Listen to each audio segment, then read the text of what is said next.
Hello everybody, this is Paul B, and in this brief video I'm going to play you a couple of clips from a segment that aired on Australia's 60 Minutes. And the reason I want to play these clips is because they demonstrate a couple of things that are very relevant to the story of what happened to me in Meannesota. Specifically as it relates to the way I was treated by the New Brighton, Minnesota Police Department and the city in general, and the way I've been treated by the Minnesota corporate government news media. So let's start out by just playing the introduction to this clip so that you can get a feel for what story they're talking about. When Jessica Small and her best friend Vanessa Conlon were abducted in October 1997, they were just 15 years old. But they already had reputations as tearaways. Vanessa managed to escape from their attacker, but Jessica's never been seen since that terrible night. For years, local police swung between indifference and incompetence, coloured by the girls' wild reputations. Okay, so what we've established here is that this is the story of the abduction of a teenager, that the case is still unsolved after 10 years, and that the primary reason the case is unsolved after 10 years is because of police activity that ranges from, quote, indifference to incompetence. Obviously, that relates closely to my experience in the state of Minnesota in general, and particularly my experience with the New Brighton, Minnesota Police Department, who just listen to I have a two-part video of the police visit to my home. You will hear nothing but indifference and incompetence. Apathy. An officer who just doesn't care about the fact that I'm being tortured and tormented, terrorized inside my own home. He just doesn't care. So that's where this story relates to mine. The other thing I want to point out initially is the fact that 60 Minutes is covering this story. So not only is the news covering the story, but a large and credible investigative journalist organization such as 60 Minutes is covering this story. With that, the next clip is going to show you just a small portion of what the impact is, not just of the abduction, but of the police not giving a damn. Again, very similar to my experience with the New Brighton, Minnesota Police Department in terms of their concern about whether other people live or die. This next clip then is going to elaborate on that, and it's going to tell you what the victim's mother thinks about those police. Do you feel let down by the police? Very. I'm disgusted. And I'm hurt and I'm angry.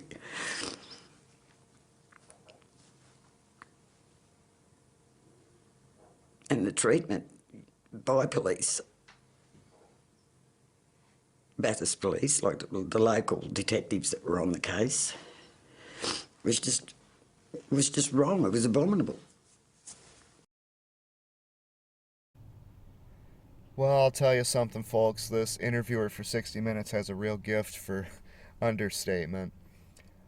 She asked the question, did you feel let down by the police? And from this woman's answer, I can tell you right now, I know her pain. It's more than being let down when this happens because of the police. It is like having a concrete, steel reinforced foundation just obliterated beneath you, and you fall into a bottomless pit that never ends. It's more than just being let down. From this mother's response, and again, this was recorded 10 years after her daughter disappeared and presumably was raped and killed, you can see the pain that she's feeling and the anger and the bitterness, specifically toward the police, even after 10 years. And keep in mind, I didn't put this in this video because it's integrated in a bigger chunk of the show, but the police almost immediately found this girl's clothing out in a wooded area near where she was abducted. And can you guess what the police did with that clothing? They destroyed it. That's how little they cared about finding this girl. They destroyed the evidence. They destroyed the clothing of this girl who was abducted and presumably raped. That's the kind of police department that this mother had to rely on to find her daughter. And it's no different than the kind of police department I had to rely on to save my life from the torture and the torment, the terrorization inside my own home every single day, not only by my neighbors, but by the treatment I got from my landlord, which was the beginning of trauma. The neighbor noise itself brought my productive work to an end. If they had stopped the noise, I could have started working again. What created the trauma and what eventually led to me becoming homeless and totally incapacitated, unable to do anything at all, losing everything I'd worked my entire life for, and recording videos like this inside a car at a Walmart parking lot.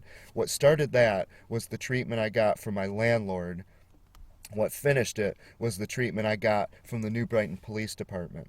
And all you have to do is go to my YouTube video, a 2-part video that plays the actual police visit where this guy demonstrated nothing except apathy. He didn't care. He did not care that I was being tormented, terrorized inside my own home. He just didn't care. And if you wonder why I'm angry about that, then I expect you to wonder why this mother is so angry that she never saw her daughter again. Because it's the same thing. The police didn't care. And in my case, and I'm sure in this woman's case as well, I took this all the way up to the very top of the authority structure in the state of Minnesota, and over 3 years, not one person cared. Nobody cared. Nobody did their job. And I suspect that this woman encountered something different. Except for one thing. And this next video clip is going to point out what that one thing is. But finally, one dogged detective has narrowed the hunt.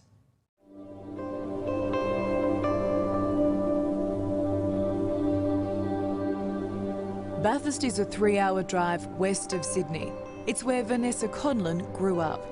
But this place will always be haunted by the disappearance of her best friend, Jessica Small. For 10 years, police showed little interest in the case. Then, Detective Sergeant Peter Smith from the New South Wales Homicide Squad knocked on her door. He actually said the words to me, "I believe you." It was like the weight of the world had just been lifted, and I finally had this light that we might get somewhere. Okay, so immediately you find that something is different with this story of the abducted teenager. What's different is that after all those years, a responsible, accountable detective finally decided to do his job. And he went out and reopened the case and started looking for this girl. He actually started looking into it. He actually gave a damn. He actually cared about... It was probably too late to save this girl, but he cared enough about the family's pain to try to do something about it. That never happened for me. Even as I live in this car, even as I make these videos, still nobody in the state of Minnesota will take this case on and fight it on my behalf. But they did it for this mother. And that contrast shows you just how vicious and ruthless Meannesota really is. Now, at the end of that clip, what happened when these girls were abducted, they were both abducted at the same time. They got into a car with a guy for a ride, and when he started attacking them, the girl you just saw escaped, and she ran to a house and immediately called for the police to try to save her friend. But her friend couldn't escape and was presumably raped and murdered.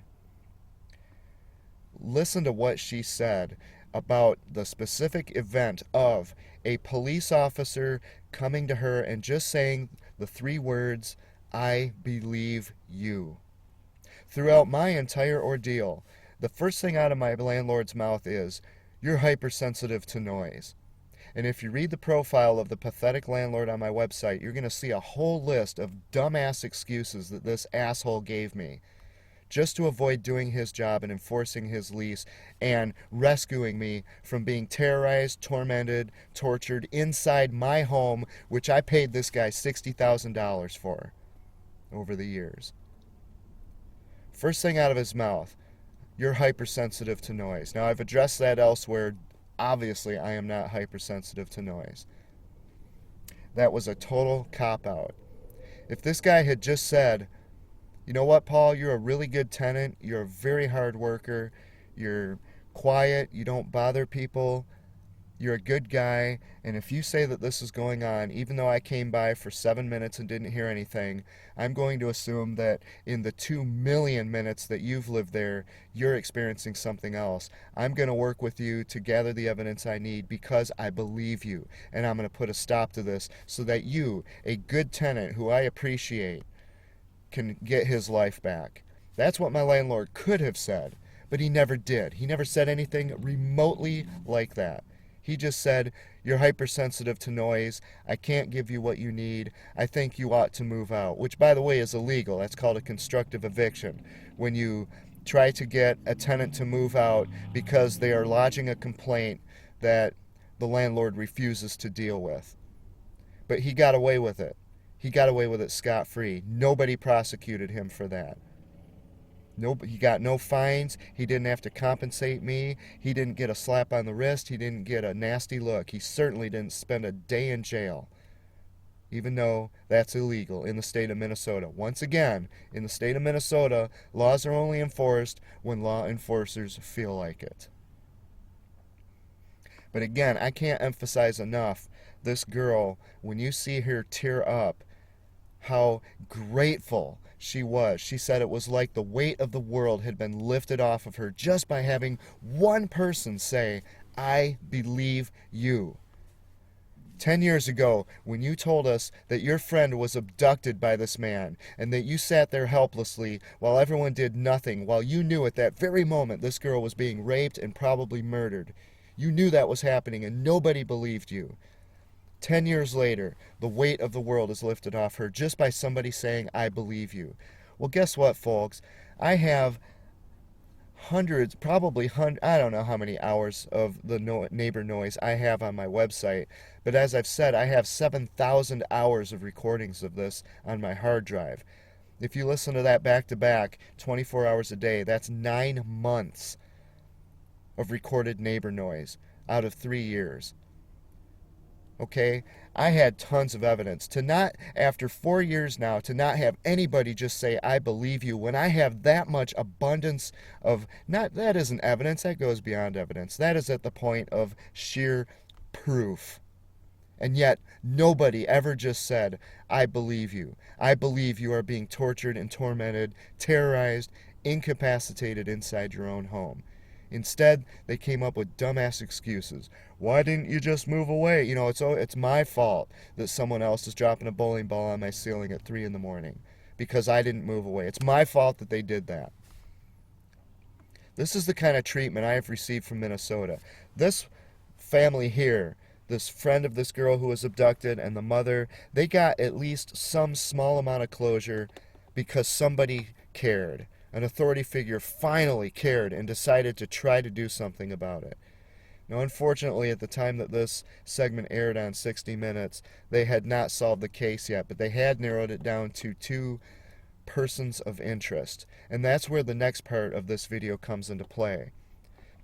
Because throughout my ordeal, I have never been able to get the Minnesota news media, which is in bed, sleeping, whoring with the government of Minnesota. I have never been able to get any Minnesota media to cover my story. Even though my entire life was destroyed by government negligence, incompetence, and corruption, the news media doesn't see a story.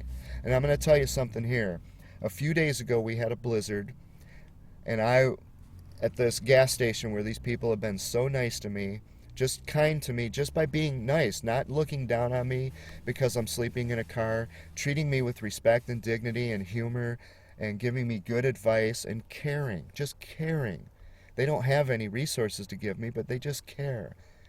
And in appreciation for all of the shifts on that day during that blizzard, I went out and I kept their cars cleared of the snow so that when they got out of work, they could just get in their car and they could drive away instead of spending a half hour shoveling off their cars after working all day. Channel 5, one of the many Minnesota news media outlets that I've gone to repeatedly about my story and who just completely ignored me. Channel 5 comes up and shoves a camera with a big light on my face at night, and they interview me about shoveling the snow off these cars.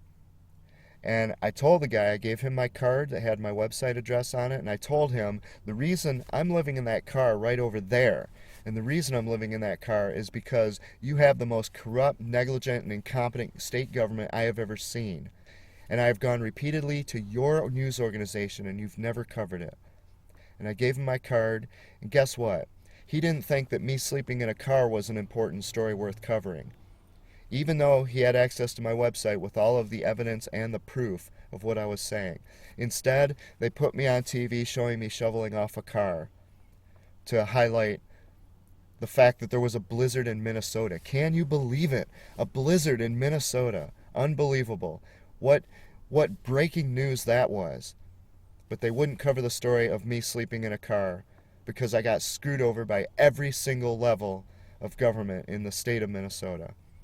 That's the kind of news media I've had to deal with. Now, to contrast, I want to show you an example from the 60 Minutes news story of what could have been if the Minnesota news media was competent, if the Minnesota news media gave a damn, if the Minnesota news media was not sleeping and whoring with the government of Minnesota, and they did their jobs and they exercised their First Amendment responsibility. Just having the freedom doesn't mean you can do whatever you want. You can just refuse to cover very important stories and hide the truth from people. With that First Amendment comes a responsibility to cover stories that are important. And the Minnesota news media has consistently, for 4 years, refused to do that. The next clips I'm going to play are 3 clips where you're going to see this 60 Minutes news crew aggressively go after person of interest number 1 in the case of this girl's abduction and presumed murder and rape. You're going to see what a news crew that does its job does. And you're going to see what these people should have done to my landlord, what they should have done to the New Brighton Police Department, the New Brighton Police Chief, and the New Brighton City Council, if not every other level of government in Minnesota. Let's see how a competent news organization that gives a damn about whether other people live or die, let's see how they behave. McBride, Alison Langdon from 60 Minutes. I was hoping to have a talk to you, please, about the disappearance of Jessica Small. We are actually trying to have lunch, if you don't mind. Did you abduct Jessica and Vanessa that night? I don't mind talking to you about it. I know nothing to this lady's disappearance. Absolutely nothing. No, nothing. I have no idea what happened to this young lady. The circumstances that surrounding it were only made known to me through the police investigation. But other than that, I know nothing. Why do you think you are now a person of interest? Excuse me, I'm not really sure. I'm just going through those motions now with my solicitor and through the court. I was in Sydney. I have bank deposits and bank statements that put me elsewhere. Yeah, so that was not me. Yeah. So you did not kill Jessica Small? No. No, I did not, ma'am. McBride says he has an alibi, that bank records put him in Sydney the night Jessica disappeared. That's not correct. Well, folks, I think those clips pretty much speak for themselves. That news crew got in the face of that guy. Now, that's not to accuse this guy of doing it.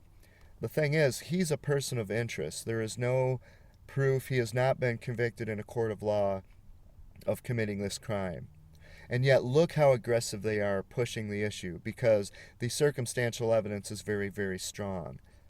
In my case, I have proof. I have recordings of my landlord telling me to move out. Not an eviction, because he couldn't legally evict me. It was a constructive eviction. In other words, I have a recording of my landlord breaking the law. I have a recording, and that one's on my YouTube channel, of the police flat out refusing to do their job and enforce the law. And yet this guy still presumably collected a paycheck.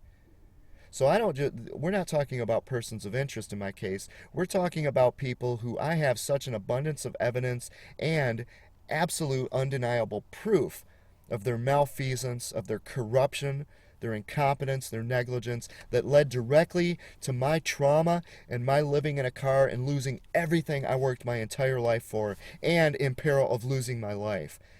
And yet, the Minnesota news media will not even go and talk to them off camera, let alone do something like this. A competent news media in the state of Minnesota would have taken a news crew like this, shoved that big-ass fuzzy microphone right in the face of my landlord, and said, "What the hell did you do to this guy? What did you do? You tell us on this recording for the world to see. You tell us what you did to stop the noise, to enforce your own lease, and to protect your good tenant." Because other recordings show where you tell him he's a good tenant. So if he's such a good tenant, why did you ignore your lease? Why did you violate that contract that you signed and that he signed? Why did you fail to do your job? Why don't they take that fuzzy microphone and stick it in the face of that police officer and say, "We have a recording of you flat out refusing to enforce the law, which is your job and your responsibility. Why didn't you do it?" Why don't they take that big fuzzy microphone and stick it in the middle of the New Brighton City Council and say, "Will any of you people stand up and explain why you didn't do something to save this guy from being tortured, terrorized, and tormented inside his own home?" But instead, the only news media attention I get in 4 years is a guy who comes up to me totally randomly, not knowing who I am, and he films me brushing snow off of someone else's car. That's the Minnesota news media. And if you believe anything these people have to say, in their newspapers, in their radio, in their television reporting, and if you think for a moment that they are not hiding other very important stories from the people of Minnesota, then you are very naive. This Minnesota news media is absolutely repugnant.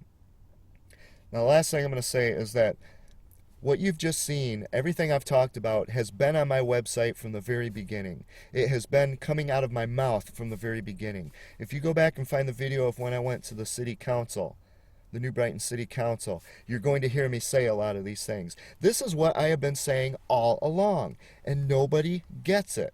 Nobody cares.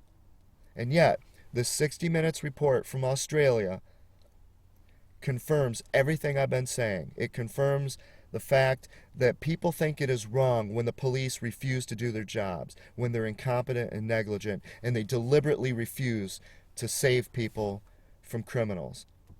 This segment shows that people think it is wrong when a family has evidence destroyed or ignored that could have brought perpetrators to justice. This video shows that the news media, a competent news media, thinks that the right thing to do is to get in the face of the perpetrators and to make them accountable publicly in front of everybody.